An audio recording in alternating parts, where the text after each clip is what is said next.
ini aku akan mengajak kalian semua untuk mengerjakan soal siklus akuntansi pada perusahaan jasa. Ayo kita mulai mengerjakan.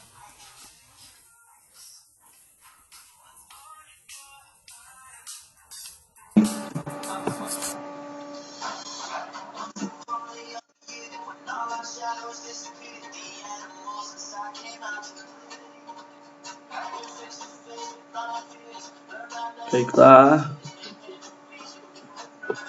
di sini terdapat soal bahwa Dodo pada bulan Juli 2014 membuka usaha baru bengkel mobil.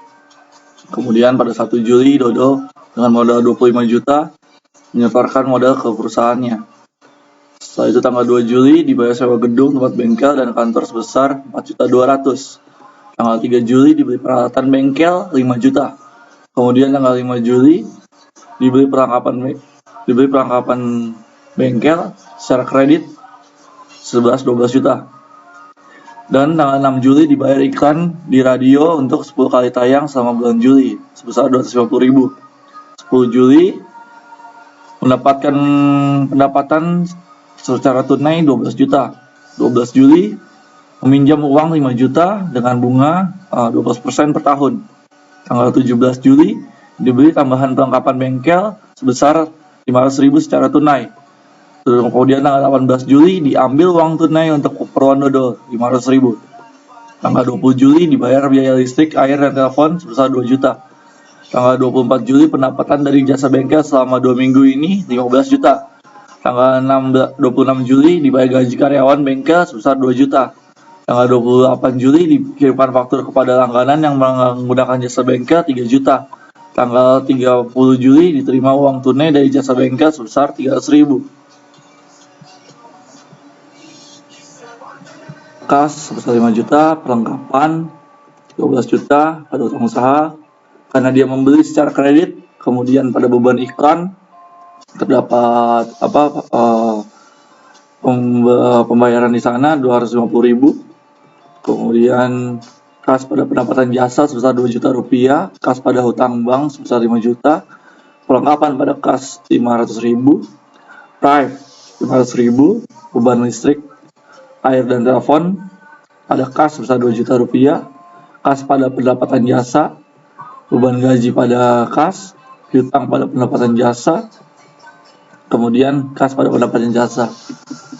Jumlah akhir dari masing-masing debit dan kredit sebesar 76.750.000 rupiah. Kemudian lanjut ke buku besar. Langsung masukkan dia saling membagi sesuai dengan rekening yang ada.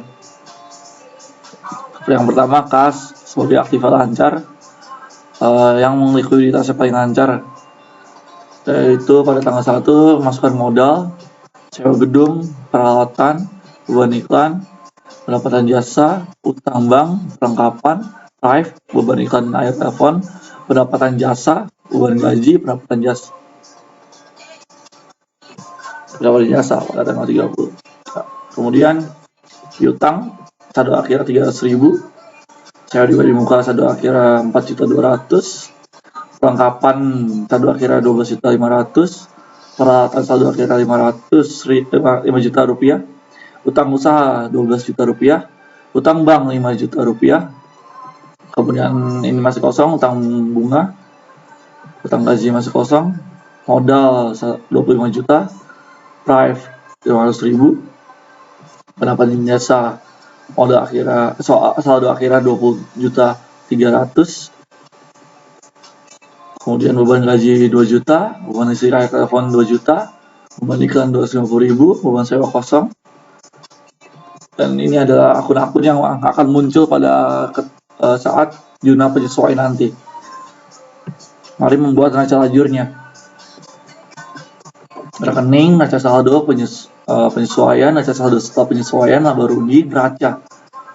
Kemudian kas, saldo akhirnya tadi masukkan semua. Akun-akun yang terdapat pada buku besar tadi,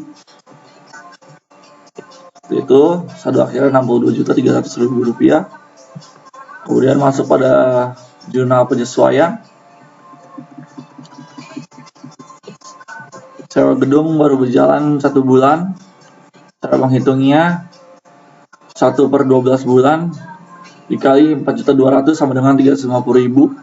Kemudian bunga bank yang harus dibayar sebesar 1 bulan, 1 bulan per 12 bulan sama dengan 5 juta dikali 5 juta rupiah dikali 12%. Karena pada soalnya terdapat 12% sebesar 50.000. Kemudian hasilnya sebesar 50.000. Kemudian pada C, peralatan disususkan 20% per tahun. 20% dikali 5 juta rupiah dikali dari bulan Juli sampai dengan bulan Desember, yaitu 6 bulan. Jadi hasilnya sama dengan 500.000 rupiah. Kemudian 12.500.000 rupiah dikurang 250.000, sisanya sama dengan 12.250.000. Itulah adalah pengurang dari 12.500.000 dikurang 12.250.000 sama dengan 250.000. Lalu ada gaji karyawan yang lupa dibayar, kasihan sekali, sebesar 200.000 rupiah. Kemudian masukkan ke jurnal penyesuaian 350.000. Dibuka akun beban sewa dibayar di muka 350.000. Beban bunga, utang bunga 50.000. Kemudian beban penyusunan peralatan 500.000. Kemudian beban perlengkapan 12.250.000 pada perlengkapan. Beban penyusunan peralatan 500.000 pada peralatan 500.000. Kemudian beban gaji pada utang gaji 200.000. Untuk beban bunga, kenapa utang bunga? Karena dia belum mengeluarkan secara langsung uang tunai, dengan uang tunai, belum membayar secara tunai.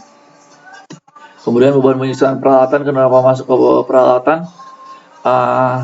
Karena agar langsung mengurangi peralatan nilai peralatan yang ada, seperti itu. Kemudian beban perlengkapan untuk langsung membuat saldo akhirnya menjadi 250.000. Maka dibentuklah akun yang seperti ini. Kemudian beban gaji, utang gaji, saldo untuk keduanya 13.350.000. Kemudian buku besar penyesuaian, sewa dibayar di muka, masukkan penyesuaiannya. Kemudian perlengkapan, masukkan penyesuaiannya. Peralatan, masukkan penyesuaiannya. Utang bunga, masukkan penyesuaiannya. Utang gaji juga. Kemudian beban gaji, beban sewa, beban bunga, beban penyusunan peralatan, kemudian beban perlengkapan. Masukkan nacah lajur.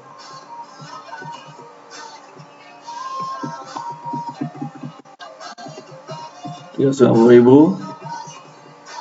Pada nacah lajur masukkan akun-akun yang tadi. Kemudian nacah saldo setelah penyesuaiannya didapatkan hasil seperti ini.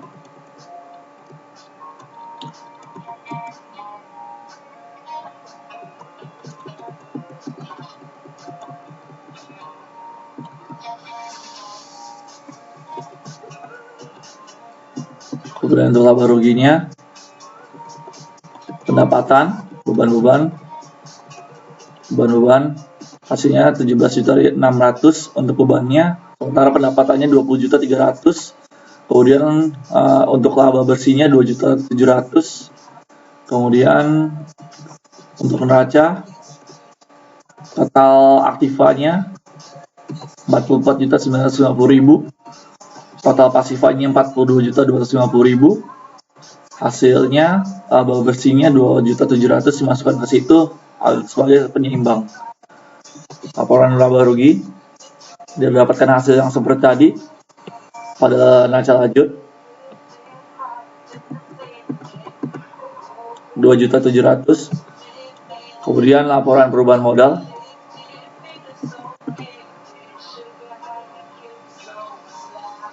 laba bersihnya.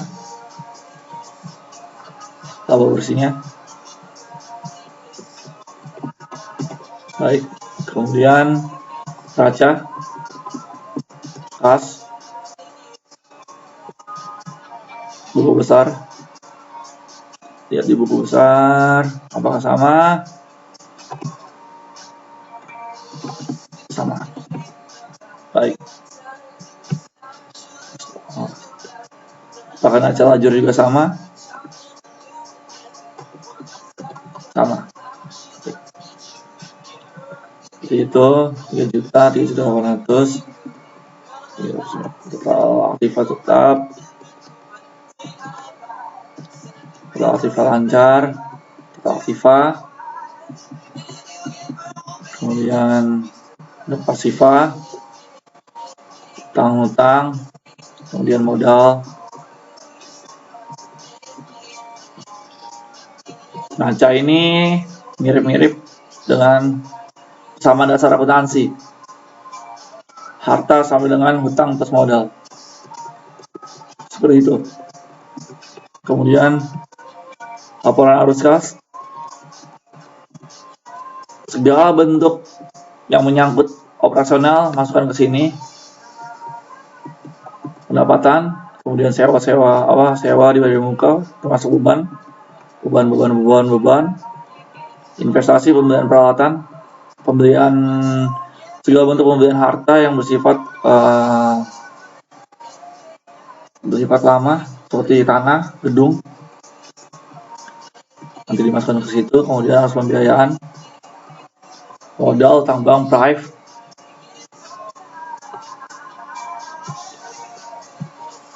kemudian jurnal penutup.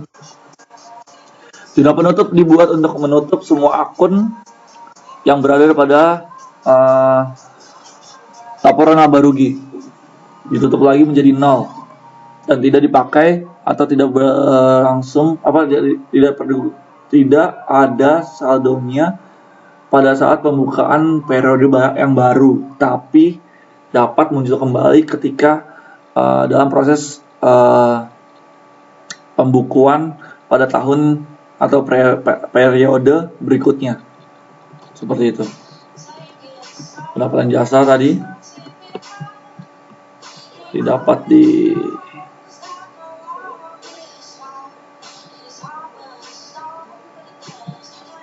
laporan laba rugi. Didapat laba rugi 20.300.000 kan, itu laba rugi. Beban-bebannya. Kemudian modalnya ini untuk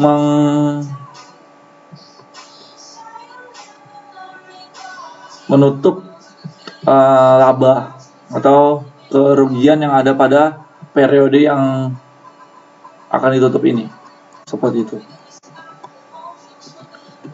Baik, demikianlah cara-cara atau hal-hal yang perlu diperhatikan dalam menyelesaikan siklus akuntansi perusahaan jasa. Sekian dari saya, David Dewi Wiranata. Atas perhatian dan kerjasamanya, saya ucapkan terima kasih. Sampai jumpa lagi.